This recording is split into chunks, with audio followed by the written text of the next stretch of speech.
Welcome to the Pulse with Peter B. I'm your host, Peter Biancamano. Let's get you to the pulse on everything you need to know. And we are here at the awesome Mile Square Theater, located at 1400 Clinton Street in the beautiful city of Hoboken, New Jersey. And I have a little more oomph in my voice today because the person to my right not only has the best shirt that's ever appeared on the Pulse with Peter B, along with the best sunglasses, he even has only one name, and that is my man, Tobias of TobiasEats. Welcome to the Pulse, my man. What is good, squad? I am pumped to be here. Thanks so much for having me.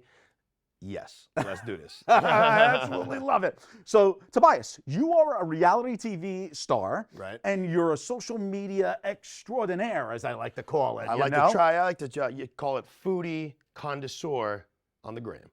Oh, all right. I like that a lot. Talk to me about how you started with all of this. I went to Johnson Wales, so I honestly have a big background with food. I actually went for business and marketing, though. But, when I'm in a house full of guys and everyone's a chef, you pick something up, So we started with that. And then when I moved back, COVID hit. Wow.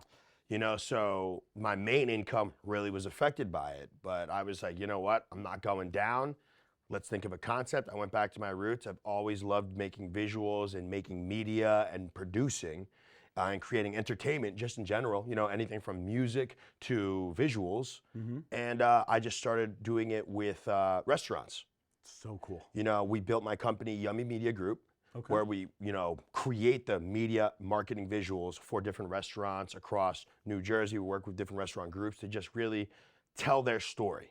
Gotcha. You know what I mean? And then one day, one of these restaurants I was working with goes, well, why don't you just turn the camera around, dude? You're hilarious.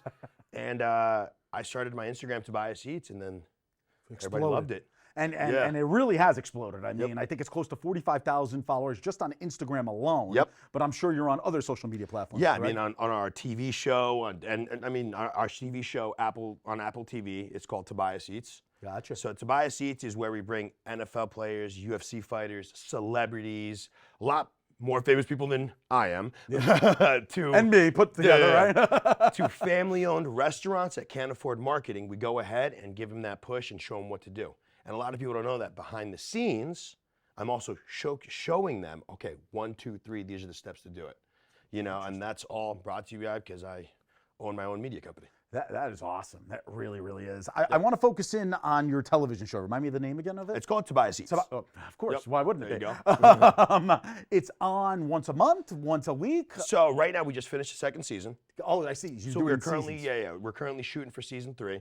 Very cool. So we're gonna have some really cool people coming on that I'm pretty excited for. Okay. But it's always someone that's like, the more we've done it, the more I've been able to get some really cool people on it. So I'm pretty pumped. All right. And it is basically you going around with these celebrities. Yep. And you're trying like mom and pop type of places, correct? Yeah, I'm not asking them any crazy questions. We're not even talking about their sports half the time. I'm literally going there, hanging out, asking, yo, what do you want to eat? What do you want to drink? Let's do it. Let's do it. And just kicking it with the gang, That's awesome. And now you said that you're pretty much available in all of New Jersey. However, is there a certain area of New Jersey that you're primarily focused on? I mean, everybody loves me at the Jersey Shore. You know what I mean? Yeah. Everybody loves us on the shore. Did I see you at DJs once in a while? Yeah, probably, and I was probably having a great time. Absolutely love it. I'm more of a bar A guy. No, yeah, listen, I love bar A. I show love to everybody. You know what I mean? I show love to everybody, and they love me. And, anyway, so you're mainly focused at the Jersey Shore, you were saying? Yeah. So we've expanded. I mean, we've done a lot of different projects. I was in Florida. We were just in El Salvador in Central America, doing some really cool things. Those were amazing takes because we're literally in the middle of the rivers with drones shooting up and us in boats in full speed going forward. And then we go to the natives and eat food with the natives and then come back all on film. It's sick. That is sick. Yeah. That's awesome. All right, since you said that you do focus on a lot of different mom and pop shops, Yep. I was just wondering for the audience at home who might be watching in Monmouth or different counties that Absolutely. that you do your work in, some specific places that you might like. Oh, besides man. all of them. Oh, man. So how about you give me like 3 categories and I'll give you 3 places to come to mind. All right. That's what I always get. All right, let's start this. Pizza place. Pizza place. I mean, I probably got to give it up to my boy at at Joe's Rotisseria. Oh. Joe's Rotisseria, as he was not only one of the OG fans of Tobias Eats, really pushed me in the right direction, but he's also been featured with Guy Fieri's grocery games, different things like that. And he makes crazy pizzas, like Instagram pizzas. Like, What do you mean by crazy pizza? so like he put a lobster on the pizza. No, like That was a the full first one. That's the first pizza. Like you he got to ever break did. the shells? He DM'd me, send me in, and there's just a lobster on this. I'm like, bro, this is crazy. I'm like, you don't serve this normally. Like, hey. But he does a lot of, he does some crazy stuff. Interesting. Yeah, All so I like it for the experience, and I mean, it tastes amazing, obviously. Of course. Yep. I'm interested. You know, next time I'm at Bar A fist pumping, I got to go try it. Oh, yeah. Anyway, 100%. Mexican place. Mexican place. Oof. Curveball. my Or if God. you have multiple ones, that's fine. That's tough. I mean, I love. Lately, I just went to Sophia's in Old Bridge. Cool. So Sophia's Taqueria, it's an incredible vibe. You know, you really feel like I'm back in my country in El Salvador, you know, or Guatemala, and just tranquilo, así comiendo con unos taquitos, así chilling. You know what I mean? Yeah. Sorry, I was just trying to get all We this just went on pronunciation. vacation for 2 I know, seconds. I know, exactly. I picture myself on the beach with a Corona. Right? And then, you know, like bar type of atmosphere food. Like your typical American gastro bar food. Man. Oh, man. I'm just throwing all the curveballs at Tobias today. It's hard because it just depends on the vibe. You know Right. what I mean? Casual. Like, you know, somewhere where I can bring my nephew and my nieces to and all You know, well, like, I mean, I think Bar A is a solid place to go Look to. at that. You said it before, and maybe because you put it in my head, but you've seen the food there. It's actually pretty solid. it's very I solid. love that. And honestly, if I had to put one other place up there to put respect to, in Jackson, New Jersey, CG's. Wow. My boys at CG's, I'll tell How you, far from their Six wings, I'd probably say like 20 minutes. Wow, okay. 20, All right. 25, but Very dude, cool. it is worth it. Their wings, first of all, he makes his buffalo sauce in-house, the mom does. Wow. Right? His place is a vibe Monday Okay. through Monday. All right. And it's just like a cool, that's where I go to just chill, watch the game, kick it with the homies, eat some good food, and absolutely send it. All right. Well, I'm going to give you the floor. We have about 90 seconds left here. Love it. I'm going to give you the floor about where people can find out more information about the business and what type of services you can provide to these small businesses. Cool. So you can go ahead, add me on Instagram, add me on anything social media. It's Tobias Eats. That's TOBIAS. EATS. I mean, if I have to spell eats for you, I'm not sure about that one. But you can either go ahead, DM me there, or you can go ahead and hit us up at TobiasEatsFood@gmail.com. And we will make you guys a movie. Everything from creating a story. Everyone has the same camera shooting the same slow-mo beer. But what about handing it over to like a Frankie Edgar, or handing it over to someone crazy, or even just showing off your story? We make that happen. That is awesome. And I'll be a failure at life if I didn't mention your work with the New Jersey Devils as well.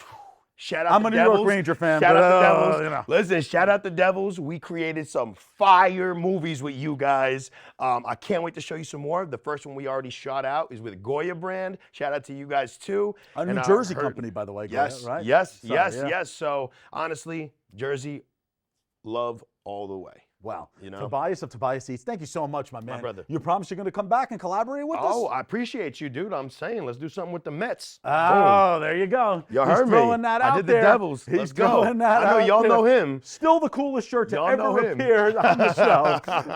All right, man. Thanks again. I really All right, appreciate Brody. it. Good luck going forward. All right, All right, man? brother. Thanks.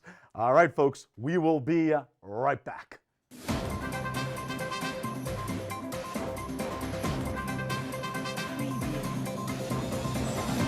Peter Biancamano, your hostess with the mostest of the Pulse with Peter B. Folks, don't forget to go on our Facebook and our Instagram pages by searching The Pulse with Peter B. and like and follow us on each of those platforms. We're constantly updating those pages with previews of each week's segments and cool stories. Also, if you have any questions, feel free to reach out to our email address at thepulsewithpeterb@gmail.com. Welcome back to The Pulse. I'm your host with the most, Josh Sotomayor Einstein, on this segment, and I am joined by my good friend, Cheryl Fallick, one of the leaders of the Hoboken Fair Housing Alliance. Thanks so much for joining us. You're welcome. It's lovely to be here, but it's the Fair Housing Association. Association. Yeah, everybody gets it wrong. I was thinking of the Rebel Alliance. So, you know. Yeah, that would work just as well. So tell us what's been going on in the association in Hoboken that is of concern from your perspective to the renter, and what's your perspective on things? Because there's been a lot that's been going on.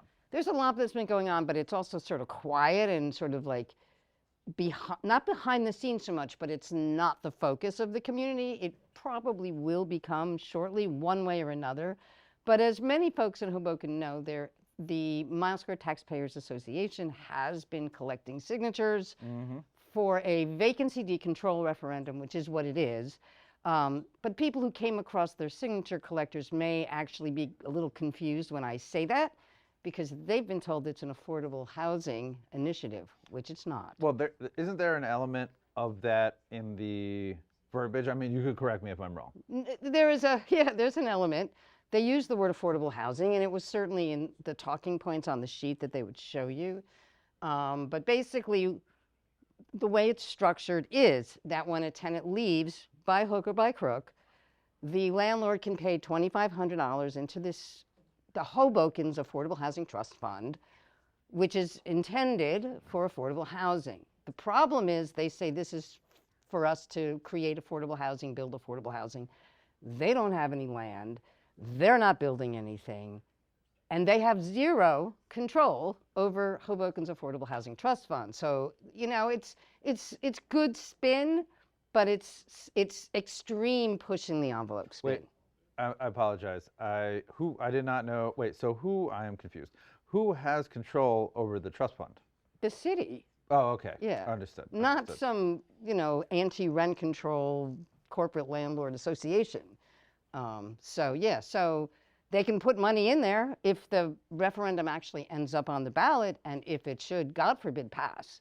Yes, the city would have to facilitate that. But what that money is used for, I think they say, that's the other interesting thing. They say, we're collecting the money so you can build it. But actually, if you listen carefully, the landlords will put $2,500 in there so the city can go out and bond and borrow, basically beg, borrow, et cetera, to supposedly build affordable housing. But again, they don't control what the city does, what the city's willing to bond for, what the city's willing to, apply for grants for. They haven't applied for any affordable housing grants. And all of the bonding has been for other things, capital improvements, parks. They've never bonded for affordable housing. I'm not expecting that they will. It's not necessarily a major priority, although everybody's got an awareness that we, just like the whole rest of the country and the world, there is a housing crisis here just like everywhere else. So I move out of my apartment, and my landlord can pay the city $2,500, and then he can make the rent whatever he wants it to be? That's true. Yes, and if you've lived in your apartment for more than 3 years, your landlord doesn't want to pay the $2,500, they will still be entitled to a 25% increase over what you're currently paying now. They're entitled to that. That's the other sort of dirty little secret, that the vast majority of Hoboken's rent-controlled apartments are pretty close to market, if not market. So I don't necessarily know who's in the bullseye and what they're trying to do, other than perhaps bring up the rents on the housing stock that your long-term, and I'm going to say senior, renters lives in here. And why am I saying senior? Because if the rent is way below market, they've lived there a very long time. So they have to be probably well north of 50, probably north of 60. So are we going to end up seeing a street battle between the proponents of rent control and those that want to change the regime? Well, my understanding is the city council, or some of the city council, is chatting right now. I do think that, and I can't speak for Ron Simon Sr. or anybody in Mile Square Taxpayers Association, but I think that they would like to negotiate for something.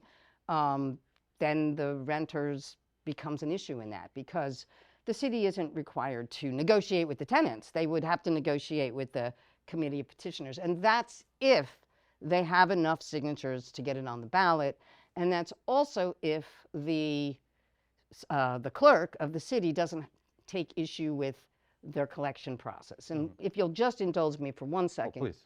there has been some talk, and I certainly have audio and video of people saying, signature collectors saying, you want to sign a petition for affordable housing?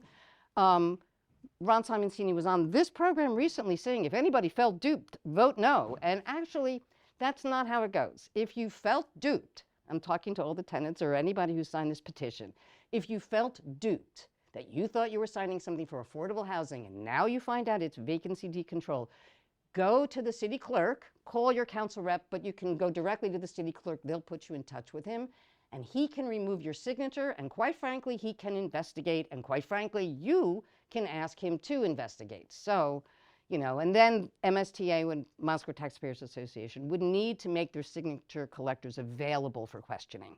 So there could be a few things happening, and that's an exclusive. Oh, it sounds very, very exciting from every single angle. And you know, I'm friends with you. I'm friends with Ron. So, and I know both of you are significant actors and forces in our municipality. So, as someone that's not really on either side, I'm just grabbing the popcorn.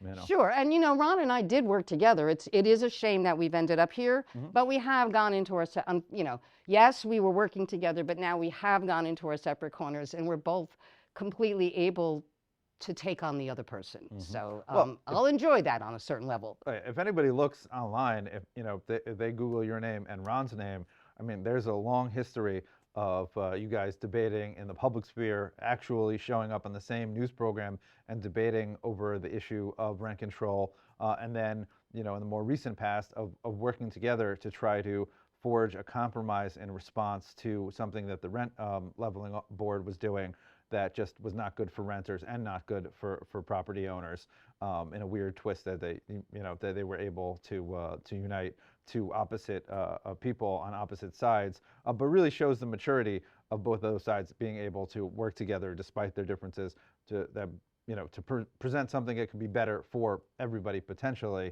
Unfortunately, it didn't come to Didn't fruition. work out, yeah. Well, I mean, Ron and I probably understand all the nuances of rent control better than just about anybody. So we are, you know, when I would say something when we sat down, he got it right away. I didn't have to spend a lot of time giving examples to get it through. So, but that's not where we are today. You know, we'll see. Obviously, if the referendum does end up on the ballot, it's my intention and the intention of Hoboken Fair Housing Association to go for our third win, because we beat it back twice before. Well, that would be quite a hat trick, and I cannot say how much I'm going to just eat a whole bunch of popcorn watching this happen, because it's, you know, it's two people I like on opposite sides leading the charge from opposite sides and engaging in the public. We have about 20 seconds left. Is there anything else you want to say to everybody out there in the TV land? I actually said it, but if you feel that you signed an affordable housing petition, you didn't. Please talk to your council representative. Please go to the clerk if you'd like your name removed from the petition, because they have to collect signatures for what they're actually asking to put on the ballot. So that would be the most important thing, and that's the thing I want to communicate most to the public. So you have options. You don't have to just vote no. You can say, you know what, I thought this was something it's not. I want my name off of it. Well, thank you so much for joining us. Stay tuned. We'll be right back.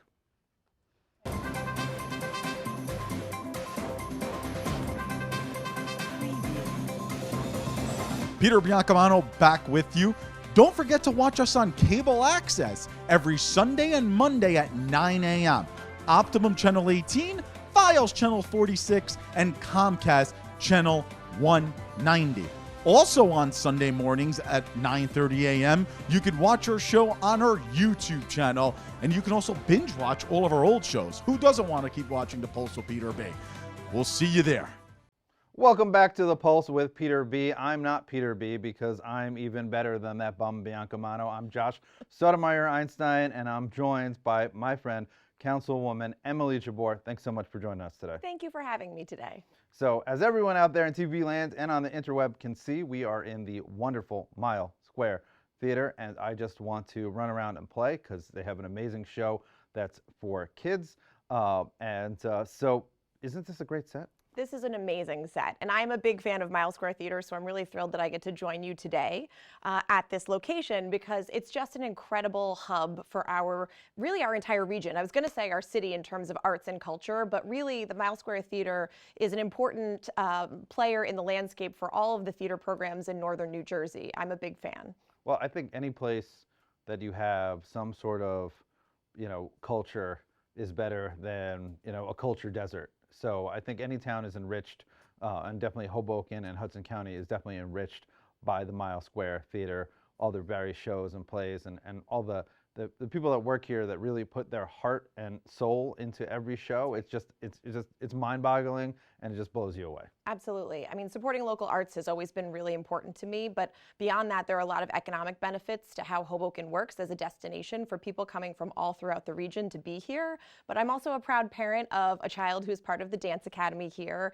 and she is just flourishing in this space. It's an incredible program, and I really appreciate their commitment to providing diverse productions with different stories that represent lots of different viewpoints, because that commitment to diversity is an important part of the Hoboken community. Oh, that's really, really cool. I remember one time I bumped into you with your daughter, and she asked me to try to convince you to get another dog so that you would have 2 dogs instead of 1 dog. That's right. That's right. Future negotiator there.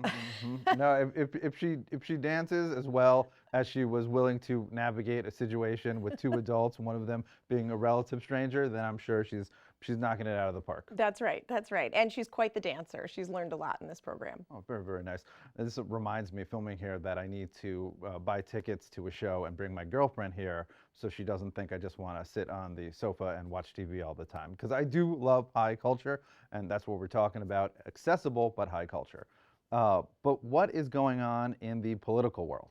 So in the political world, I want to talk about something that I think is really interesting to see as it's catching fire. Hoboken a number of years ago actually took up the concept of ranked choice voting. And as we're seeing things shift in the universe of the New Jersey political landscape with the line being abolished, I think the next natural direction to go in is ranked choice voting. And I was really thrilled to see that due to the advocacy efforts from so many people across the state, Jersey City recently took up the same ordinance that Hoboken actually passed previously, which is a trigger ordinance that would allow for municipal elections to have ranked choice voting if the state makes that an option. So now we're looking to spread this message to other municipalities to continue to put the pressure on Trenton, who will hopefully take the lead. And I'm really grateful Assemblyman John Allen actually is the sponsor of that bill in the Assembly, and it has a sponsor in the state Senate, so I'm hoping to see it get some traction there. Now, is there a difference between ranked choice voting and what some people use the term instant runoffs? Like, how does that work? Right. So those terms are somewhat interchangeable in the sense that the idea is that you don't have to go through the process and the dragging out of a long-term runoff process. You know, Hoboken saw this last year with one of the ward elections. It created another 30 days of really tense conflict in a lot of ways across the city. And it kind of creates this environment of high stakes. You know, people kind of behave slightly irrationally in that period of time. I don't find it to be a really productive environment. Instead, what you get to do is express your sentiment in a ranked way to say, here are all the candidates and here's how I feel about each of them, so that in the instance where you need to move into a runoff environment, you can do that right away. You save taxpayer money because it gets done immediately, and you don't have that drawn out toxic environment. Now, when it comes to any developments in Trenton in the state assembly, the reality is that the Democratic Party controls both bodies of the legislature. And I don't know if you remember, back when, through the legislature, Governor Murphy was trying to legalize marijuana, there was some Democratic holdouts that were like, no, not over our dead body, eventually had to go to referendum. So what do you think are the odds of ranked choice voting, you know, skating past that sort of from a different generation? I'm not putting them down, they have a different perspective, that's fine. But that sort of old guard of the Democratic Party that doesn't like, you know, the changes so much. Sure. Well, there's a lot to be learned from the other areas of the country that are taking on ranked choice voting. So in particular, our neighbors across the river, Manhattan has been doing this at the municipal level, but then also the state of Maine. So there's a lot of information that we can generate from how this has been going in other places. So I think continuing the education process to have people be more informed about what it looks like. Change is always hard. That's a cultural shift. But I appreciate organizations like New Jersey Appleseed that are really doing outreach and trying to make this a tangible concept. You know, they hosted a Rank the Restaurants Bounce event in Hoboken. There was an event at I was Departed there. Souls in It was- Jersey It was City. delicious. Yes, it was. It was a great event, but so it gave good. a really practical illustration of how this can work. And I really appreciate that people were then better able to understand the concept. Very, very cool. Well, we only have about 3 minutes left, and I know we talked about where we are right now, the wonderful Miles Square Theater, and we talked about developments in ranked choice voting, which eliminates the need to have a follow-up special election. Right. Just by instantly tabulating who would be, in the second round of voting, who would come up for people's second choice. But what is going on from your perspective that's interesting in our town or in our district? Sure. I think a big hot topic right now, of course, is the congressional primary going on for the Democratic Party. And so something that I wanted to just take a couple minutes to talk about is my support for Mayor Ravi Bala in that race. I've been able to work closely with Ravi since we were both elected in 2017, him to mayor and myself to council. And we've worked together on a lot of various initiatives for the city.